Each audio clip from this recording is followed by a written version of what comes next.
Olá, sejam todos muito bem-vindos ao Sã Doutrina. O Sã Doutrina é o programa da Igreja Presbiteriana de Pinheiros, que oferece a você gratuitamente um curso básico de Teologia Reformada. Nós estamos estudando Cristologia e esse é o nosso 53º programa Sã Doutrina. No último programa, nós terminamos os nossos estudos sobre os estados de Cristo e nós estudamos os dois estados de Cristo, o estado de humilhação e o estado de exaltação. No programa de hoje, nós iremos estudar um outro subtópico dentro da Cristologia, que é os ofícios de Cristo. Estudaremos os ofícios de Cristo. Existem 3 ofícios de Cristo: o ofício profético, o ofício sacerdotal e o ofício real.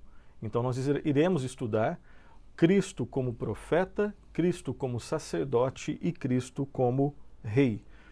No programa de hoje, nós estudaremos o ofício profético de Cristo, Jesus Cristo como profeta. Dito isso, vamos então aos nossos estudos. Primeiramente, lembremos, na verdade, que o Antigo Testamento ele prediz a vinda de Cristo como profeta. Quando nós analisamos de forma atenta o ensino do Antigo Testamento, nós vemos exatamente isso, sobre esse tema, que o Antigo Testamento ele prediz a vinda de Cristo como profeta, e nós leremos agora o primeiro texto bíblico, será projetado aí para você. Deuteronômio capítulo 18, versículo 15, diz assim: O Senhor, teu Deus, te suscitará um profeta do meio de ti, de teus irmãos, semelhante a mim, a ele ouvirás. Então esse é um dos vários textos que deixam bem claro que Jesus Cristo, ele, entre outros ofícios, ele possui o ofício profético. E essa passagem que nós lemos, Deuteronômio 18, versículo 15, ela é aplicada a Cristo numa passagem lá no Novo Testamento. Olha só que riqueza. Nós vamos ler, vai ser projetado aí para você, Atos 3, 22, 23. Onde exatamente a passagem que nós acabamos de ler de Deuteronômio, ela é aplicada aqui, obviamente, aplicada ao Senhor Jesus Cristo. Então o texto de Atos 3, 22 e 23 diz assim: Disse na verdade Moisés, o Senhor Deus vos suscitará dentre vossos irmãos um profeta semelhante a mim. A ele ouvireis em tudo quanto vos disser. Acontecerá que toda alma que não ouvir a esse profeta será exterminada do meio do povo. Então perceba que o texto do Antigo Testamento, o texto veterotestamentário, ele é citado aqui em Atos, e aí a aplicação é direta à pessoa do Senhor e Salvador Jesus Cristo. E o contexto é Cristo como profeta, o ensino é de Cristo como profeta. Daqui a pouco nós vamos lembrar o que era a ideia por detrás do ofício do profeta. Além disso que nós acabamos de ver, dessa verdade aqui que o Antigo Testamento ele prediz a vinda de Cristo como profeta, nós também devemos lembrar que Jesus mesmo fala de si como profeta. Vamos a alguns textos que mostram essa verdade. Primeiro texto, Lucas 13, 33. Lá está escrito assim: Importa, contudo, caminhar hoje, amanhã e depois, porque não se espera que um profeta morra fora de Jerusalém. O próprio Senhor Jesus Cristo falando de si como um profeta.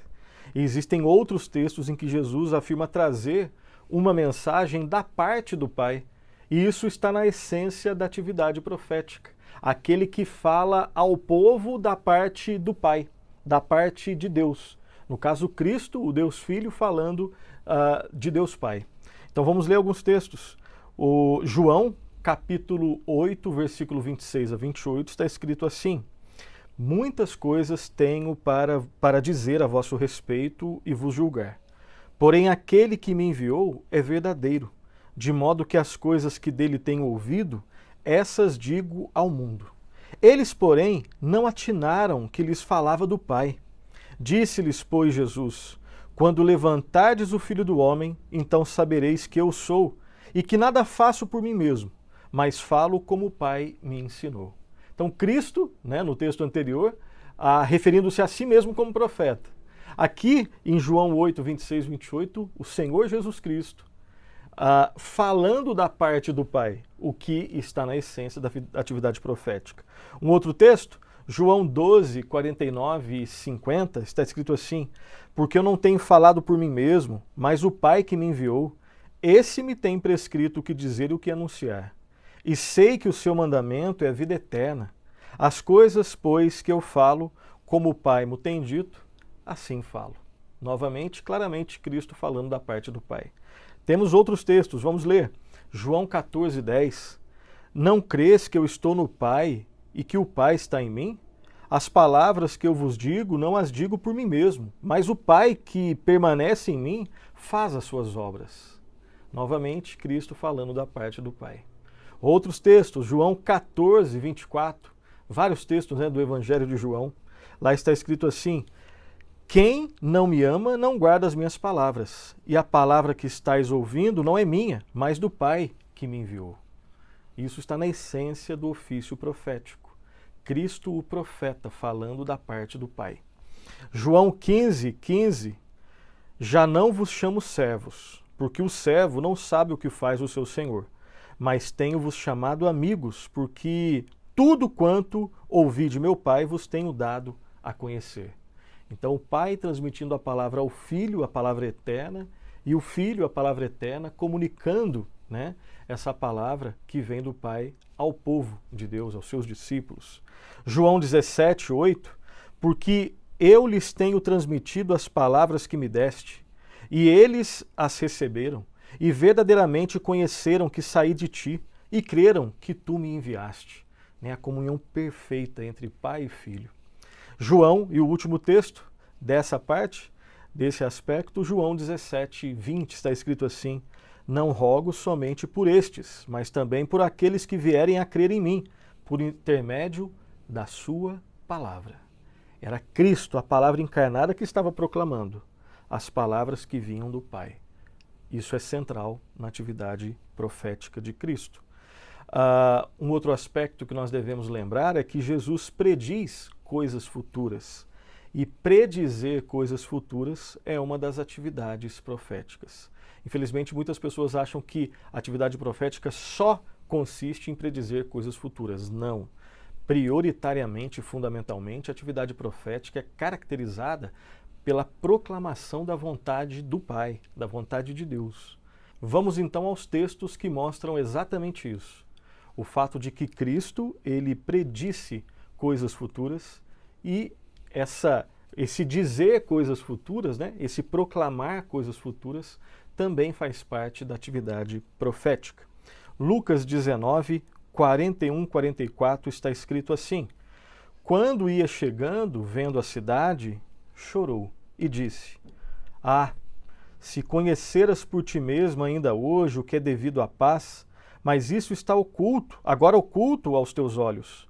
Pois sobre ti virão dias em que os teus inimigos te cercarão de trincheiras, e por todos os lados te apertarão cerco, e te arrasarão, e aos teus filhos dentro de ti. Não deixarão em ti pedra sobre pedra, porque não reconheceste a oportunidade da tua visitação.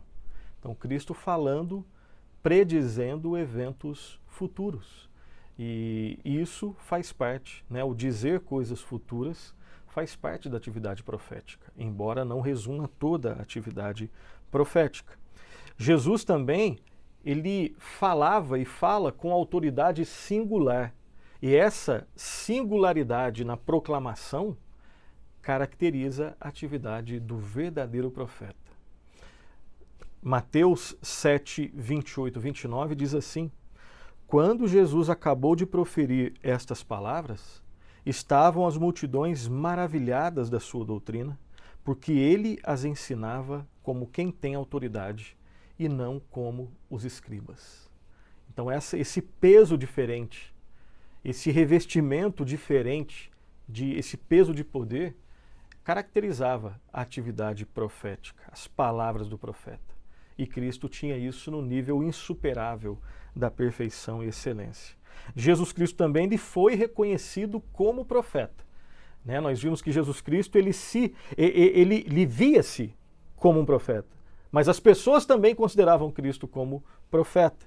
Mateus 21:11 está escrito assim: e as multidões clamavam: este é o profeta Jesus, de Nazaré, da Galileia. Próximo texto, Mateus 21, 45, 46.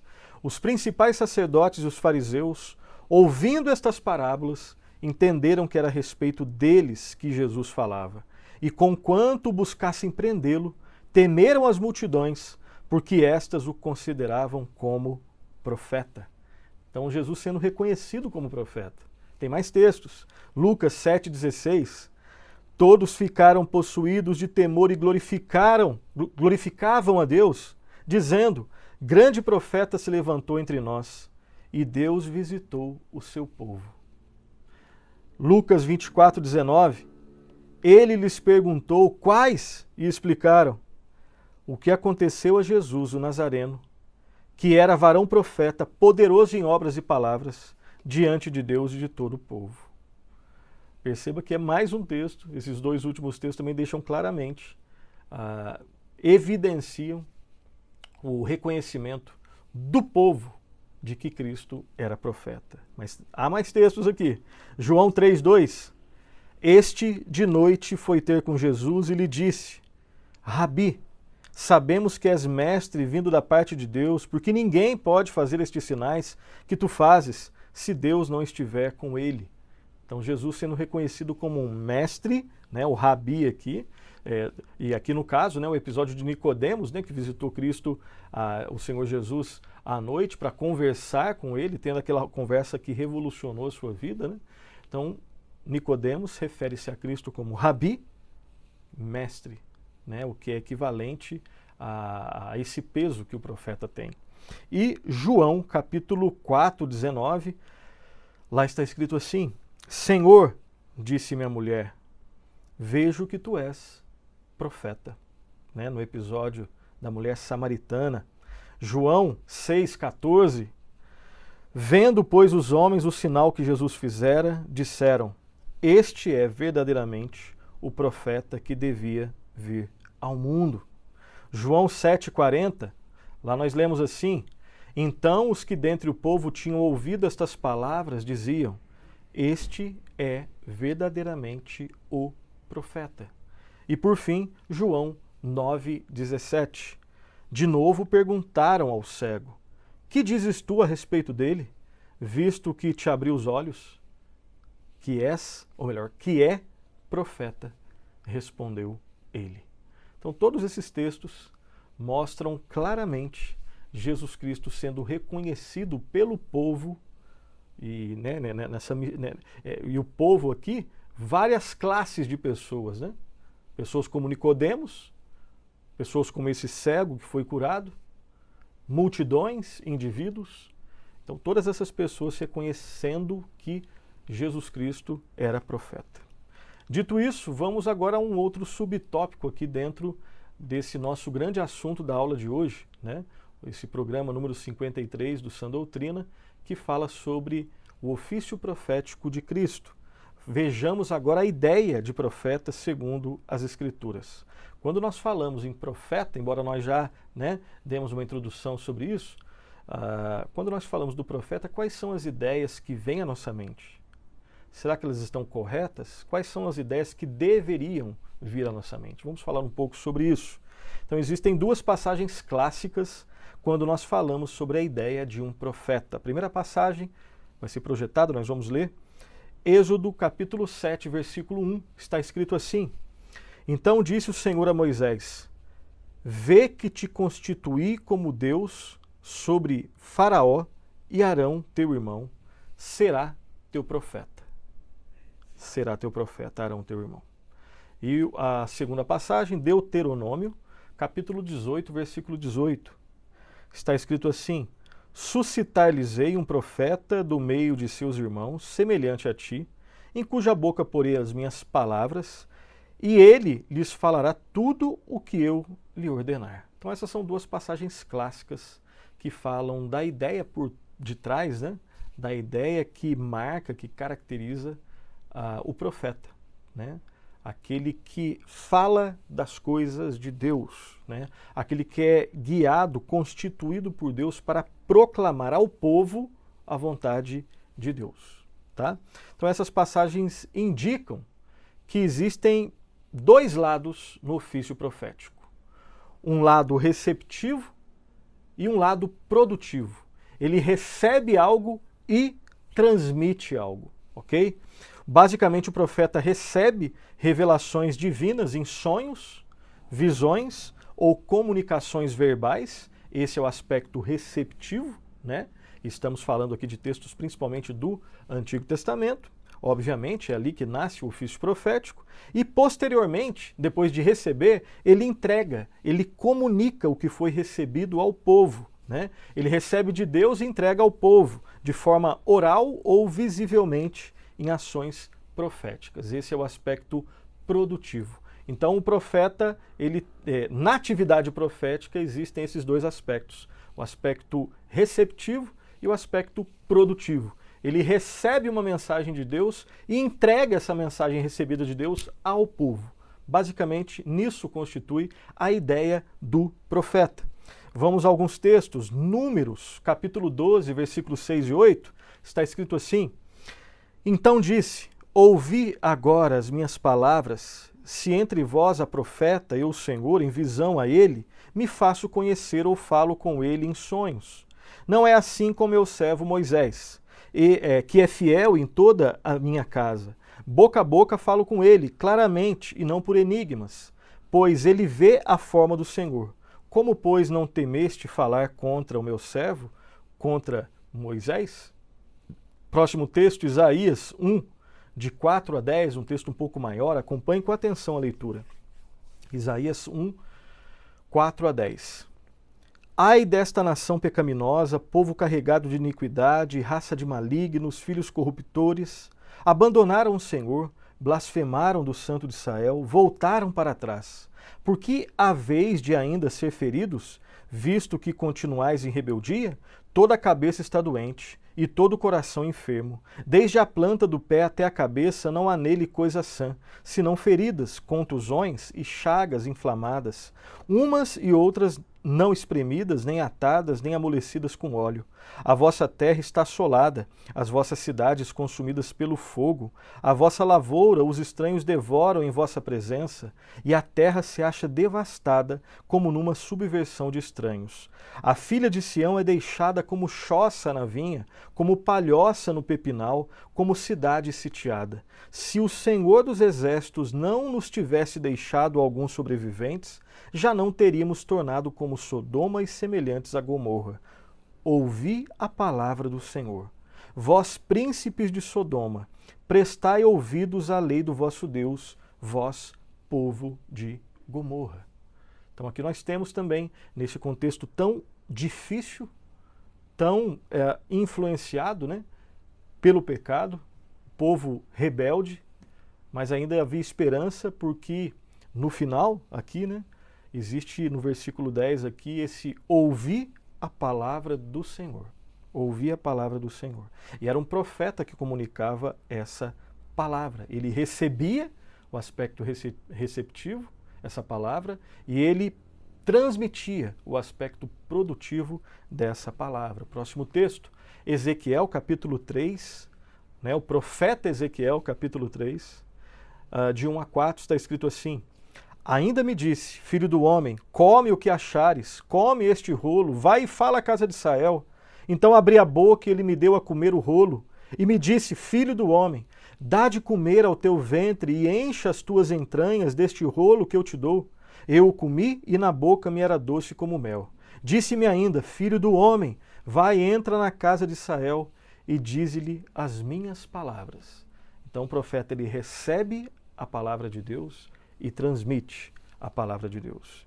E ainda em Ezequiel 3,17 está escrito assim: Filho do homem, eu te dei por atalaia, né, sobre a casa de Israel. O atalaia é aquele que pronuncia, aquele que proclama. Então, vou reler. Filho do homem, eu te dei por atalaia sobre a casa de Israel. Da minha boca ouvirás a palavra e os avisarás da minha parte. Talvez você esteja, em algum momento você se perguntou, talvez esteja perguntando agora, de onde vocês tiraram essa ideia de que o ofício profético tem esse aspecto receptivo e produtivo, né? Essas palavras não estão aqui, não, né? Isso aqui é teologia. Agora, o sinal de que é uma boa teologia, né? E aqui, no caso, nós nos reportamos ao livro do Luiz Berkoff, né? Teologia Cristã, de textos como esse aqui. Perceba que o próprio texto nos ensina claramente, além dos outros que nós lemos, né? Exatamente essas duas verdades, esses dois aspectos centrais, sem os quais não existe ofício profético. O profeta, ele recebe a palavra de Deus e ele transmite a palavra de Deus. A tarefa do teólogo, né, é trabalhar com as Escrituras, a partir das Escrituras, extrair as verdades, as doutrinas e ensinar de forma didática, né, ao povo, alimentando o povo, não com teologia, alimentando o povo com a palavra de Deus. E a teologia seria, na verdade a teologia é o nosso refletir fiel a partir da palavra de Deus. Ok? Você pode até de repente criar outros nomes, né? Além desses dois que nós colocamos aqui, né? O aspecto receptivo e o aspecto produtivo. De repente existem outros termos aí que sejam até mais didáticos. Mas percebam que não foi uma invenção somente humana. Do nada, isso não existe, nós tiramos de algum lugar. E é da palavra de Deus. Esse texto de Ezequiel deixa isso muito claro. O profeta recebendo de Deus e transmitindo aquilo que foi recebido de Deus. Então, o lado receptivo vem primeiro e controla o lado produtivo. Se não receber, o profeta não pode entregar nada. O profeta também não pode dar mais do que recebe. Preste atenção. Ele não pode acrescentar nem subtrair. O profeta fiel, ele não acrescenta nem subtrai. O lado produtivo também é essencial, pois quem só recebe revelações ainda não é profeta. Então, profeta é aquele que recebe e entrega. Se ele recebe e não entrega, ele não é profeta. Ele recebe a mensagem e entrega a mensagem. Os dois aspectos são fundamentais, tá? São como duas asas sem as quais, só com uma você não consegue voar. Então, resumindo aqui, quais eram os deveres do profeta? Primeiro lugar, revelar a vontade de Deus ao povo. Segundo lugar, interpretar a lei em seus aspectos morais e espirituais, né? Em ambos os aspectos. Naquilo que dizia respeito à conduta do povo, o certo e errado, no dia a dia, os aspectos morais e espirituais, aquilo que dizia primeiramente a respeito ao relacionamento com Deus, que obviamente estava ligado aos aspectos morais, né? Não existe dissociação nem separação entre o aspecto espiritual e o aspecto moral. Eles estão ligados de forma inseparável, mas é possível fazer alguma distinção. Terceiro lugar, protestar contra o formalismo e protestar contra o pecado, chamando o povo de volta ao caminho do dever. Então, quando o povo se desviava, Deus levantava um profeta para pregar a sua palavra, fazendo com que o povo, chamando o povo para o arrependimento, para que ele voltasse ao caminho. Quarto lugar e último lugar, né? 4 aspectos aqui que revelam os deveres do profeta. Chamar a atenção do povo para as promessas gloriosas de Deus para o futuro. Então, o profeta também, ele recebia de Deus e pregava a palavra de Deus para o povo crer, voltar a crer nas promessas de Deus, promessas gloriosas quanto ao futuro. E todas elas apontavam principalmente, prioritariamente, fundamentalmente, para a pessoa e a obra do Senhor Jesus Cristo. Não existe nada mais glorioso do que isso. Vejamos, por fim, o último subtópico, onde nós vamos ver sobre as maneiras pelas quais Cristo atua como profeta. Em primeiro lugar, então, nós devemos lembrar que nós não devemos limitar a obra profética de Cristo ao tempo da sua vida terrena. A obra profética de Cristo estava relacionada à sua vida terrena, mas é mais do que isso. É um erro limitar a obra profética de Cristo somente à sua obra terrena, à sua vida terrena ou ao seu ministério público. Então, está relacionado, obviamente, a obra profética, né, de Cristo ao seu ministério terreno e ao seu ministério público, mas é mais do que isso, ok? Cristo atuou também como um profeta, como o anjo do Senhor nos profetas e por intermédio dos profetas. Vamos ver um texto que fala sobre isso? 1 de Pedro, capítulo 1, 10 e 11. Lá está escrito assim: foi a respeito desta salvação que os profetas indagaram e inquiriram, os quais profetizaram acerca da graça a vós outros destinada, investigando atentamente qual ocasião ou quais as circunstâncias oportunas indicadas pelo Espírito de Cristo, que neles estava, ao dar de antemão testemunho sobre os sofrimentos referentes a Cristo e sobre as glórias que os seguiriam. Então perceba aqui, a obra profética de Cristo estava relacionada sim ao sua obra terrena, né, ao seu ministério público, mas é mais do que isso. Na época dos profetas, quando Cristo já existia, mas não encarnado, ali o ofício profético, já ia falar sacerdotal, não, o ofício profético de Cristo já estava em andamento. O sacerdotal também, mas não é a nossa aula, nós vamos ver em outra aula, na próxima aula, Deus permitindo. Mas o ofício profético já estava em andamento. Então, consideremos sim a obra profética de Cristo, ela sendo vista no seu ministério público, na sua vida aqui, nos seus 33 anos em que ele esteve aqui, né, no seu chamado ministério público, na sua obra, na sua vida terrena. Mas antes dele se encarnar, ele já exercia o seu ofício profético. Há um outro texto que nós vamos ler, 1 de Pedro também, capítulo 3, versículo 18 a 20, está escrito assim: pois também Cristo morreu uma única vez pelos pecados, o justo pelos injustos, os injustos para conduzir-vos a Deus, morto sim na carne, mas vivificado no Espírito, no qual também foi e pregou aos espíritos em prisão, os quais noutro tempo foram desobedientes quando a longanimidade de Deus aguardava nos dias de Noé, enquanto se preparava a arca, na qual poucos, a saber 8 pessoas, foram salvas através da água. Então, nesse texto aqui de 1 de Pedro, também fazendo relação a um aspecto do ofício profético de Cristo antes da sua encarnação, antes do seu chamado, da sua vida terrena, antes do seu ministério público, ok?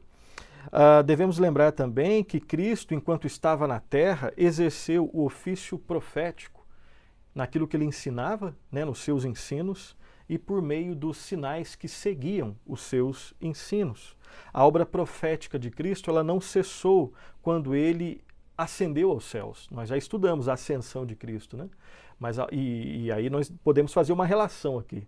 Quando Cristo ascende aos céus, a sua obra profética não termina. Essa obra teve continuação pela ação, pela atuação do Espírito Santo por meio do ensino, ou dos ensinos, né, dos apóstolos. Vamos ler alguns textos. João, capítulo 14, 25 a 26, está escrito assim: isto vos tenho dito, estando ainda convosco, mas o Consolador, o Espírito Santo, a quem o Pai enviará em meu nome, esse vos ensinará todas as coisas e vos fará lembrar de tudo o que vos tenho dito. Então, Cristo, quando esteve no seu ministério público, ele ensinou. Ele ascende aos céus, né? Ascende aos céus. Acabou o seu ministério profético? Não. O Espírito Santo, né? Cristo vai, o Espírito Santo vem, Cristo sobe, o Espírito Santo desce, né? Então, segundo Emmanuel, Deus conosco, ele continua nos ensinando, pregando, aplicando a palavra de Deus aos nossos corações e fazendo-nos lembrar daquilo que Cristo havia ensinado. Tem mais textos. João 16, 12 e 14. Tenho ainda muito que vos dizer, mas vós não o podeis suportar agora. Quando vier, porém, o Espírito da verdade, ele vos guiará toda a verdade. Porque não falará por si mesmo, mas dirá tudo o que tiver ouvido e vos anunciará as coisas que hão de vir. Ele me glorificará, porque há de receber do que é meu e vô-lo há de anunciar. Basicamente o mesmo ensino, né? O Espírito Santo, a promessa, né, da vinda do Espírito Santo, e ele dando continuidade à obra profética do Senhor Jesus Cristo. E o último texto, Atos capítulo 1, versículo 1, está escrito assim: escrevi o primeiro livro, ó Teófilo, relatando todas as coisas que Jesus começou a fazer e a ensinar.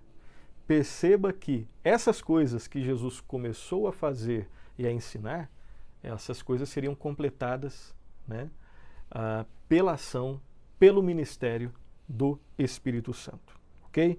Então Jesus continua sua obra profética pelo ministério da palavra e na iluminação espiritual dos crentes. Assentado à mão direita do Pai, onde ele está, Cristo está sempre ativo como nosso grande profeta. Isso é maravilhoso. Ter em Cristo nosso Redentor, nosso Senhor, nosso Salvador, nosso profeta. Aquele que é o Verbo eterno, a palavra encarnada. E nele nós temos a revelação perfeita de Deus. Ele é o próprio Deus, né? Estamos chegando ao final do nosso programa de hoje. Façamos as nossas considerações finais e aplicações. Em primeiro lugar, as Escrituras ensinam claramente que Cristo é um profeta. Na verdade, ele é o profeta, né? O paradigma máximo e insuperável do profeta, da atividade profética.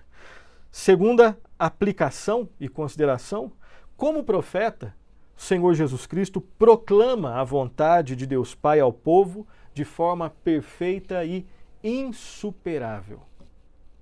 Terceiro lugar, o profeta tanto recebe a palavra de Deus, quanto comunica a palavra de Deus. Cristo é tanto o Verbo encarnado, quanto a palavra viva de Deus. A palavra viva que promove vida. E por fim, em Cristo Jesus, temos a revelação perfeita de Deus aos homens. Sendo assim, o que cabe a nós é conhecer mais do Senhor Jesus Cristo. Conheçamos mais de Cristo.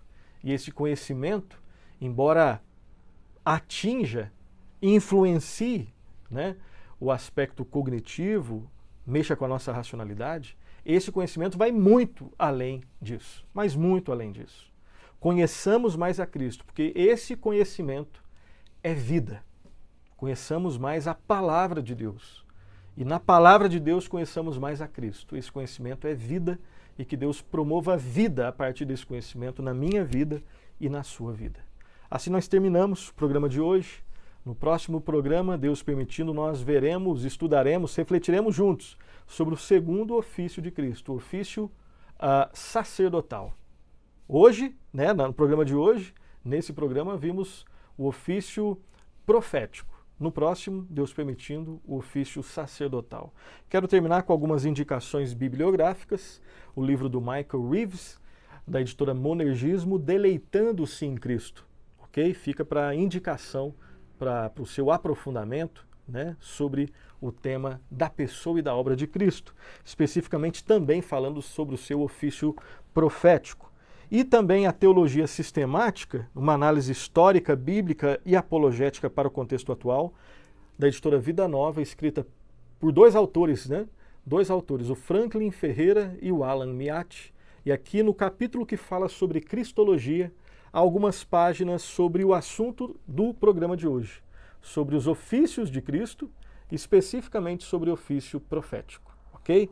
Então continue os seus estudos, um forte abraço, abraço fraternal, que Deus muito abençoe.